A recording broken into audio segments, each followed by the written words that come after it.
लोकसभा चुनाव के नतीजों का इंतजार अब बेहद दिलचस्प होता दिख रहा है। अब तक रुझानों में बीजेपी बहुमत से दूर दिख रही है। ऐसे में कांग्रेस एक्टिव हो गई है और एनडीए के गठबंधन सहयोगियों को रिझाने की कोशिश शुरू कर दी है। सूत्रों के मुताबिक कांग्रेस ने जेडीयू नेता लल्लन सिंह से संपर्क साधा है। वहीं टीडीपी को भी इंडिया अलायंस में लाने की कवायद जारी है। खबर है कि सोनिया गांधी के सारथी केसी वेणुगोपाल ने टीडीपी चीफ चंद्रबाबू नायडू के बेटे नारा लोकेश से बातचीत की है। दरअसल अब तक के आए रुझानों को देखे तो आगे के समीकरण बेहद दिलचस्प दिख रहे हैं। खबर लिखे जाने तक एनडीए 290 सीटों पर आगे चल रही है। हालांकि बीजेपी को 236 सीटों पर ही बढ़त है। ऐसे में अगर सरकार बनने में गठबंधन सहयोगियों की भूमिका बेहद अहम हो जाती है।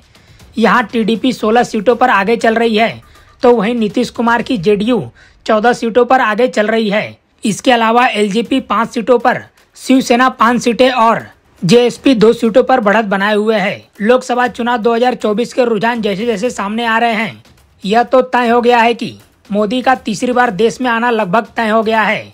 भले ही भारतीय जनता पार्टी अपने दम पर लोकसभा चुनाव में जादुई आंकड़ा पाने से पिछड़ती दिख रही हो, लेकिन एनडीए गठबंधन बहुमत का आंकड़ा प्राप्त कर चुका है।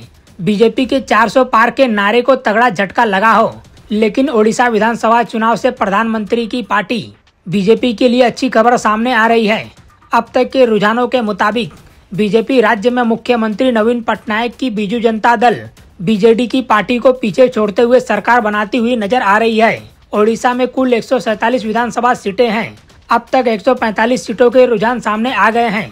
सुबह 11:30 बजे तक के रुझानों में बीजेपी 76 सीटों पर आगे चल रही है। बीजेडी के खाते में 50 सीटें जाती दिख रही है। राज्य में कांग्रेस 2 सीटों पर आगे है। ओडिशा में सरकार बनाने के लिए किसी भी पार्टी को 74 सीटों की दरकार है। रुझानों में बीजेपी ने इस आंकड़े को छू लिया है। साल 2019 के लोकसभा चुनाव के साथ ही तब ओडिशा में विधानसभा इलेक्शन हुए थे। तब नवीन पटनायक की बीजू जनता दल ने एक तरफा जीत दर्ज की थी। बीजेडी को तब 147 में से 117 सीटें मिली थी, जबकि भारतीय जनता पार्टी उस वक्त 23 सीटें ही जीत पाई थी। कांग्रेस को ओडिशा विधानसभा चुनाव 2019 में 23 सीटें मिली थी। तब बीजेडी प्रमुख नवीन पटनायक लगातार 5वीं बार राज्य के मुख्यमंत्री बने थे। पहली बार उन्होंने यह पद 2000 में संभाला था। ओडिशा लोकसभा चुनाव के नतीजे में भी बीजेपी राज्य की बीजू जनता दल के मुकाबले मजबूत स्थिति में नजर आ रही है।